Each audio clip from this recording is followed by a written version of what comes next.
pening kita Itu yang pertamanya, penggunaan ayat Quran tu sendiri. Yang keduanya, bagaimana dia memanipulasi tafsir. Yang kedua, pada dia sebenarnya Nabi Lut dia tak larang LGBT. Hak ni kalau tuan-tuan tengok dalam Twitter sebenarnya banyak tuan-tuan mungkin tak ada Twitter yang senior citizen, bukan senior tau yang dah kahwin, yang dah 40 50-an. Kalau kita tengok pattern dia, yang menggunakan Twitter ni 30-an ataupun 20-an. Zaman-zaman orang guna Twitter, yang ni Twitter lah Jadi idea macam ni cepat tersebar. Yang ni nanti muka dia saya dah hide kan nanti dalam slide yang akan datang ada juga terkeluar juga, sebab banyak sangat dia punya idea yang dipersembahkan yang mengelirukan masyarakat. Pada dia bukan orientasi seks yang dimarah Tuhan, tapi pencabulan seksual yang keterlaluan. Tengok macam mana dia frame isu tu Waktu Nabi Lut datang, ataupun waktu kan Nabi Lut dia diterbalikkan ataupun ditimpakan bala daripada Allah Ta'ala setelah daripada datang dua orang tetamu ataupun datang malaikat tu tadi. Jadi dia kata sikap kaum Nabi Lut tu yang menyerang tetamu tu yang dimarah oleh Allah Ta'ala. Dia terbalikkan. Maknanya isu tu difokuskan ke lain dah. Benda ni biasa media buat. Maknanya isu tu difokuskan ke lain. Isu sebenar dia tak nampak, dialihkan ke isu yang lain, orang highlight isu yang lain. Dia kata Nabi Lut bukan berpesan against LGBT. Nabi Lut tak larang LGBT, tapi dia kata dia berpesan supaya jangan cabul dan borgol. Sebab isunya adalah maknanya kaum Nabi Lut tu menyerang ataupun ada cubaan untuk merogol tetamu tu tadi. Jadi dia highlight isu yang tu. Nanti tuan-tuan tengok saya akan bawa semua ayat tentang Nabi Lut. Sebenarnya tema dakwah Nabi Lut memang tentang orientasi seks. Kalau tuan-tuan tengok, setiap Nabi ni dia ada tema dakwah dia. Nabi Lut ni memang pengkhususan ayat dia kebanyakan adalah isu moral. Isu kaum dia hendak diperbaiki dari aspek moral dia tu tadi. Jadi kalau tuan-tuan perhatikan, memang tuan-tuan akan dapati saya tak faham bagaimana ada orang muda kita berfikir macam ni. Tapi bila kita siasat dan kita teliti betul-betul, idea ni sebenarnya dah diolah dah. Kalau tuan-tuan kaji, yang ni sebab bidang saya lah. Saya kaji dalam bidang orientalism. Ada seorang orientalis memang tulis tentang homosexuality in Islam. Kesimpulan yang dia bawa dalam kajian dia adalah Dr. Scott Kugel. Tuan-tuan kalau nak tahu, Scott Kugel ni sebenarnya Muslim. Dia asalnya Kristian, tetapi dia kaji tentang, asalnya dia kaji tentang Sufi. Dia kaji tentang Sufism ni tentang tarikat. Dia nak menenangkan jiwa dia. Akhirnya dia masuk Islam. Tetapi setelah dia masuk Islam, dia kaji pula tentang homosexuality. Dia bawa satu idea sebenarnya Al-Quran tak pernah melarang LGBT pada dia, ataupun tak melarang gay. Sebab bila orang interview dia, orang dapati dia seakan-akan cenderung kepada gay, ataupun dia sendiri sebenarnya gay. Lalu dia cari penghujahan dalam Quran yang akhirnya membenarkan apa yang cuba dibawa tu tadi berdasarkan kajian. Ini saya kira agak bahaya. Kita banyak hantar pelajar kita. Saya tak salahkan pun belajar di luar negara. Saya sendiri graduate daripada UK. Tapi bagaimana kita tapis filter isu-isu ataupun maklumat yang sampai. Buku ni kalau kita tengok memang buku yang berbentuk Islamik lah kan, homosexuality in Islam. Jadi dia pun nak tahu. Jadi bila dikaji, pada pandangan dia sebenarnya Nabi Lut tak melarang. Pada pandangan dia, penafsiran yang baru yang cuba dibawa oleh Scott Kugel ni sendiri, dia kata the prophet never punish the homo. Tidak ada satu pun ayat Quran yang menunjukkan Allah Ta'ala ataupun Nabi menghukum ke atas golongan yang homoseksual ni dalam Quran. Jadi macam mana tuan-tuan? Bahkan dia bawa pula kepada pengujahan. Dia kata tiada larangan LGBT pun dalam Quran. In fact, dia kata there are no term used within the Quran which specifically refer to same-sex relation. Dia kata tidak ada satu word yang secara spesifik melarang hubungan antara same-sex ataupun hubungan antara sesama jantina ni dalam Quran. Secara spesifiknya tidak ada. Kalau macam ni kita pening tuan-tuan. Yang betul lah penghujahannya, kalau kita tengok sekali imbas macam betul. Sebab point dia, kalau betul Quran tu adalah qanun ataupun kitab undang-undang, kena disebutkan secara spesifik lah tentang hukum tu kan. Mana boleh pergi secara general? Mana boleh pergi secara general pada pandangan dia begitu? Pada hakikatnya Allah Ta'ala bagi panduan. Tuan-tuan kena faham, orang yang paling faham Quran ni siapa? Orang yang paling faham Quran adalah Rasulullah sendiri. Sebab dia diturunkan Quran kepada dia litubayyina linnas, untuk dia menjelaskan kepada manusia. Betul tak? Maknanya kalau dia tak faham, macam mana dia nak jelas kepada manusia? Ada beberapa ayat Quran yang kalau tuan-tuan tak faham, memang kita kena rujuk kepada Rasulullah. Bila kita refer pada Rasulullah, apa yang Rasulullah cakap tentang golongan ni, itulah menjadi asas penghujahan kita. Sebab tu setiap orang tak boleh sesuka hati menafsirkan apa yang dia faham daripada Quran. Sebab tu kalau kita bagi Quran pada setiap orang akan faham fahaman dia sendiri. Sebab tu kalau tuan-tuan tengok sisters pun, dia ada fahaman dia sendiri tentang Quran. Kasim Ahmad pun dia ada fahaman dia sendiri tentang Quran. Saya bawa ni hujah Kasim Ahmad tentang Quran, dia kata tudung ni tak wajib pun. Sebab ayat Quran menunjukkan tudung ni tak wajib. Kalau saya cerita ni tuan-tuan pun pening pula, nanti balik pula ni semua orang pening. Tapi saya bagi penjelasan juga. Saya nak cerita macam mana kerosakan yang boleh dibawa kepada pemikiran anak muda, yang kalau tak sikit pun mungkin 1 to 5% akan tangkap juga benda ni, yang akhirnya dia akan merosakkan sedikit demi sedikit apa asas yang dibawa dalam Islam tu sendiri tadi. Bahkan dia kata, furthermore the Quran recognize that there are people who are neither man nor woman. Yang ni pun sebenarnya salah faham. Saya tak sempat nak snap ataupun nak bawa ayat Quran tu tadi. Ayat yang dia maksudkan manusia yang tidak ada jantina ni bukan manusia yang tidak ada jantina. Wal aqim, kalau tak silap saya, yang sebutkan dalam Quran ni adalah bukan masalah jantina, tetapi yang tidak dikurniakan zuriat, tetapi diterjemahkan sebagai golongan yang tidak ada jantina, sama ada lelaki ataupun perempuan. Nanti saya tunjukkan kepada tuan-tuan. Tapi pada hakikatnya, yang secara asasnya kalau tuan-tuan nak jawab, yang pertamanya adalah berkenaan tentang bagaimana kalau ayat Quran ni tak jelas tentang sesuatu perkara. Kadang-kadang bukan semua perkara Allah Ta'ala detailkan. Mesej yang paling utama, Allah Ta'ala melarang sesuatu perbuatan, kemudian pengkhususannya akan dibawa kepada Rasulullah menjelaskan secara praktikal banyak perkara yang tuan-tuan tengok Rasulullah macam mana Rasulullah deal dengan khunsa, orang yang mempunyai jantina seperti lembut ni tadi. Bagaimana Rasulullah deal dengan mereka ada banyak dalam hadis. Bagaimana Rasulullah mengasingkan ataupun memberikan hukuman yang berat, bahkan laknat. La'anallahu man amila amalan qaumi Lut ni hadis yang sahih. Kalau menurutkan Al-Imam Ibnul Qayyim, Al-Imam Ibnul Qayyim kata Rasulullah tak pernah melaknat satu dosa besar selama 3 kali berturut-turut, melainkan perbuatan kaum Lut ni tadi Rasulullah laknat 3 kali berturut-turut. Mana Rasulullah tak suka lah. Berarti kalau dia tafsirkan bukan orientasi seks yang dilarang, sebenarnya apa yang ditafsirkan tu adalah bercanggah dengan apa yang dibawa oleh Rasulullah tu sendiri. Maknanya benda ni sepatutnya jelas. Yang kita bimbang ada orang yang akan tertangkap dengan perkara ni. Yang ketiga, kemudian dibawa pula hadis. Dia kata tidak ada hadis yang sahih tentang hukuman LGBT. Yang ni pada hakikat hadis ni tidak sahih. Bahkan kesemua hadis tentang hukum bunuh pelaku liwat kesemuanya tidak sahih.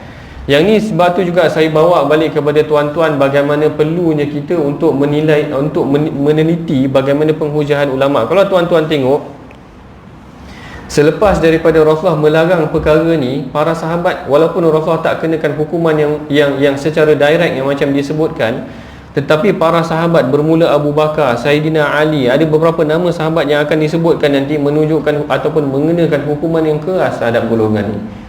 Bahkan Al-Qaradawi mengatakan sebenarnya pada hakikatnya perkara ni adalah satu penyakit, yang sebab tu khulafa selepas daripada tu mengenakan hukuman yang agak keras kerana untuk menyekat daripada kerosakan yang berlaku dalam masyarakat. Kemudian sampai satu tahap yang ni dah terdesak sangat lah ni, saya rasa. Yang ni dah terlalu terdesak sampai dia kata Ibn Hazm sebenarnya seorang ulama gay pula dah. Ini bukan main-main ni tuan-tuan. Yang ni dia publish sama ada dalam Facebook ataupun Twitter. Kemudian kalau tak ada orang muda tangkap ataupun ada orang muda yang terpengaruh, dah terpengaruh pula dah. Rupanya ada ulama yang gay pula dah. Dah penat kita pula nak menjawab satu lagi. Yang ni dia pakai, kalau tak silap, kitab Al-Imam Ibn Hazm, kalau tak silap saya terjemahkan dah. Dan perkara ni pun saya dah jawab dah kan. Kalau tak silap dalam media sosial, saya dah jawab dah. Berkenaan tentang bagaimana salah tafsir dia.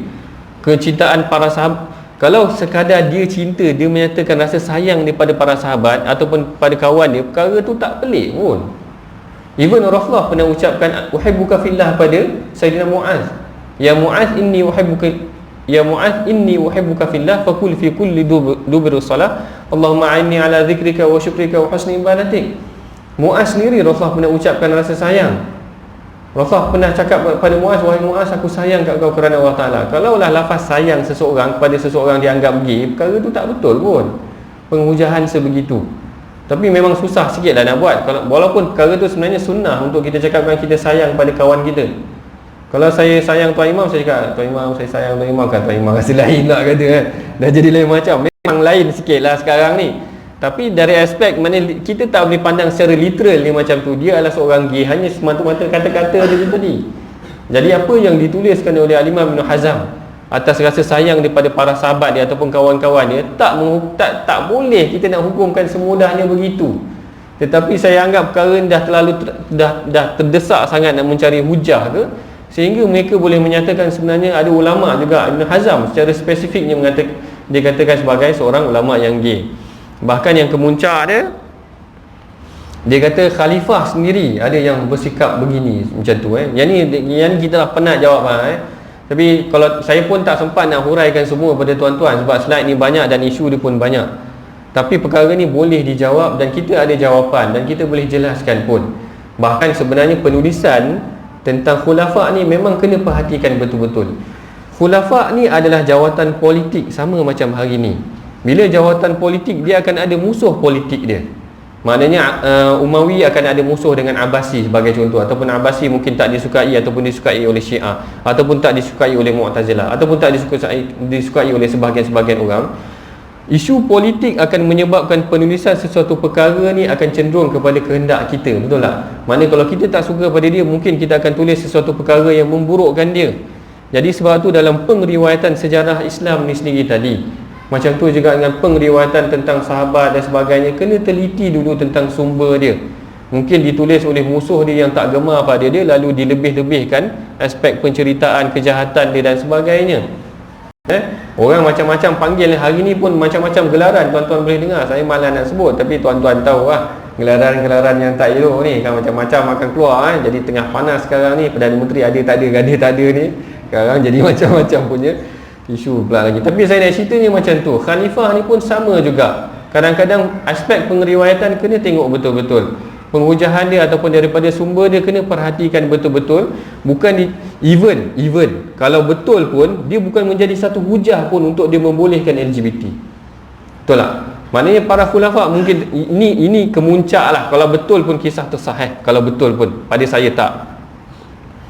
Tetapi macam mana betul pun, kejahatan seseorang tu bukan hujah untuk dia menghalalkan sesuatu yang haram. Kalaupun khalifah tu melakukan perkara yang tak betul, melakukan dosa, bukan hujah untuk kita mengatakan oh khalifah lu buat, takkan kita boleh buat. Bukan itu rujukan kita. Rujukan kita adalah Quran dan hadis tu sendiri. Maknanya tak menjadi hujah pun kalau betul pun khalifah ni ini hanyalah sekadar untuk memburukkan khulafah sahaja, ataupun memburukkan para ulama sahaja penulisan sebegini sebenarnya tuan-tuan Jadi saya ambil 4 aspek macam mana diorang guna penghujahan. Diorang boleh guna balik ayat Quran untuk membolehkan LGBT itu tadi. Diorang boleh guna pula penafsiran balik, katakan Nabi Lut tak larang LGBT. Diorang boleh guna ataupun meragukan hadis.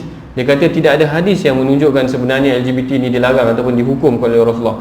Bahkan dia memburukkan para ulama dan khulafah itu sendiri tuan-tuan tengok begini Secara umumnya tema dakwah Nabi Lut ni yang saya ceritakan tadi disebut dalam Quran sebanyak 27 kali. 5 kisah sebenarnya khas buat Nabi Lut bersama dengan Nabi Ibrahim. Sebenarnya Nabi Lut dengan Nabi Ibrahim ni satu zaman. Kalau tuan-tuan perhatikan dalam Quran, sebenarnya selepas daripada malaikat menziarahi Nabi Ibrahim, malaikat terus pergi ke perkampungan Nabi Lut tu tadi untuk berurusan dengan kaum Nabi Lut tu tadi. Kisah kaum Nabi Lut ni memang fokus kepada isu moral sebenarnya. Kalau tuan-tuan tengok, saya dah sebutkan pada awal tu tadi, yang mana kalau tuan-tuan tengok, kalau kisah Nabi Nuh ke Nabi Ibrahim ke, Allah Ta'ala fokus kepada isu syirik. Tetapi Nabi Nuh kebanyakan ayatnya adalah tentang isu kaum ataupun kaum moral kaum dia. Bahkan memang Allah Ta'ala secara spesifik menegah ataupun mempersoalkan isu tentang LGBT yang disebutkan dalam Quran. Allah Ta'ala kata innakum la ta'tuna rijala syahwatan min duni nisa. Kenapa engkau mendatangi lelaki daripada perempuan? Allah Ta'ala sebut secara spesifik. Tadi dia kata sebenarnya tak ada isu orientasi seks. Allah Ta'ala mention secara spesifik, kenapa engkau mendatangi lelaki dengan bersyahwat, syahwatan min duni nisa, tanpa engkau datang kepada perempuan tu tadi. Maknanya secara jelas Allah Ta'ala mention. Tah mana datang ni kata pula Nabi Lut tak larang LGBT ataupun Al-Quran tak larang LGBT ni tadi. Maknanya dalam Quran sendiri dah mention secara spesifiknya, isunya adalah lelaki mendatangi lelaki secara bersyahwat. Nanti tuan-tuan tengok macam mana secara bersyahwat ni pun dia tafsir lain pula dah. Boleh pula dia tafsir, oh ini mungkin dia rapat dengan kawan dia, macam-macam penafsiran nanti. Tapi nak cerita, nak membolehkan isu tu tadi, bahkan dalam surah Syu'ara memang Allah Ta'ala cerita ata'tuna dzukrana minal alamin wa tadharu ma khalaqakum wa tadharuna ma khalaqalakum rabbukum min azwajikum. Apakah kau mendatangi lelaki daripada alam ni, kemudian kau meninggalkan apa yang telah dijadikan oleh Tuhanmu daripada pasanganmu. Mana berarti kat sini memang secara jelas ni Allah Ta'ala nak mention tentang lelaki mendatangi lelaki. Yang ni lagi sikit mungkin komputer ni tak kena dengan format saya punya slide. Allah Ta'ala herdik ataupun Allah Ta'ala sifatkan pelakuan Nabi Lut ni sebagai fahishah. Walutan idh qala liqaumihi ata'tuna al-fahishah. Fahishah ni adalah kalimah yang sama Allah Ta'ala gunakan untuk zina. Innahu kanat fahishatan wa sa'a sabila. Allah Ta'ala, macam mana Allah Ta'ala keji zina dengan lafaz fahishah, macam tu juga Allah Ta'ala keji zina liwat ni tadi dengan satu perkataan yang sama. Perkataan fahishah ni perbuatan yang jahat ataupun keji. Kalau dalam hadis Rasulullah ada sebut tentang imra'ah fahishah ataupun imra'ah baghiyah, perempuan jahat. Tentang kes pelacur, tuan-tuan pernah dengar yang pelacur bagi minum anjing tu kan. Yang tu memang Allah Ta'ala Rasulullah sama ada guna fahishah ataupun baghiyah, perempuan jahat tu tadi. Berarti memang dia menunjukkan satu perbuatan yang tidak elok. Kemudian dalam ayat Quran itu juga Allah Ta'ala guna sayyi'at.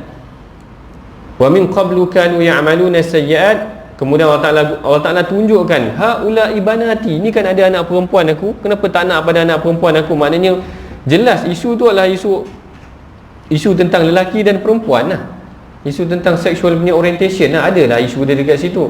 Kemudian banyak lagi Allah Ta'ala guna juga tentang nadikumul munkar. Allah Ta'ala, yang bawah tu Allah Ta'ala gunakan kalimah ni juga tentang khaba'ith. Allah Ta'ala kata yang ni adalah perlakuan yang kotor. Khaba'ith ni kan, yang kita faham, maknanya perlakuan kat sini adalah perlakuan sama ada fahishah yang jahat ataupun fahishah ni keji, sayyiat yang jahat, khaba'ith yang kotor. Semua perlakuan ni adalah perlakuan tentang sikap kaum Nabi Lut yang Allah Ta'ala sifatkan dengan perlakuan yang tidak baik. Yang mengherankan bagaimana boleh datang satu kesimpulan sebenarnya Allah Ta'ala tak larang golongan sebegini. Ini baru satu isu tuan-tuan. Kita ada 5 isu. Satu isu setengah jam, 5 isu lebih kurang 2 jam setengah. Jadi jadi nanti mana yang kita sempat je lah tuan-tuan. Saya faham kalau kat Jabatan Agama atau kat UM pun memang diberi masa lebih sikit. Tafsiran, okey, yang ni saya ringkaskan. Macam mana Rasulullah tafsirkan isu tu. Rasulullah kata la'anallahu man amila amala qaumi Lut. Allah Ta'ala melaknat golongan yang mengamalkan perbuatan kaum Nabi Lut. Saya dah sebut dah tadi Ibnul Jauzi, bukan Ibnul Qayyim. Ibnul Jauzi kata Rasulullah tak pernah melaknat pelaku dosa ni lebih daripada 3 kali seperti mana yang dilakukan ke atas golongan yang sebegini. Kemudian kalau tuan-tuan tengok sahabat sendiri mengenakan hukuman yang keras. Yang ni 2018 waktu isu LGBT tu tengah hangat, ada yang anak muda berfikir, dia kata kenapa kita nak hukum golongan LGBT ni sedangkan Allah Ta'ala tak hukum pun.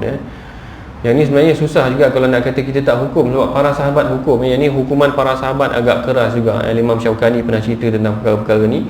Sampai ke muncak dia, Sayyidina Ali pernah suggest ataupun pernah cadangkan supaya dibakar. Dibakar ni agak keras. Kita berhenti azan dulu ke macam mana ni? Terus Oh, kejap sangat lah. Batal masuk isu kedua lagi. Maknanya sampai satu tahap Imam Syaukani saya pun sini pun susah. Imam Syafiri sampai satu tahap Sayyidina Ali pernah cadangkan supaya pelaku kesalahan ni dibakar. Maknanya saya nak, bukan saya cadangkan nanti orang kata kita ni ekstrim lah, ekstremis sangat. Nanti orang pun tuduh tepek muka Sanusi ni muka ekstremis pula kata, muka pengganas dan sebagainya. Bukan saya nak cadangkan dibakar golongan ni, tapi saya nak cerita macam mana sahabat ambil satu tindakan yang keras kerana merasakan benda ni lah satu penyakit yang sekiranya tak dibendung dia akan boleh merebak, tidak dapat untuk ditakutkan kepada orang awam itu sendiri. Ni isu pertama tentang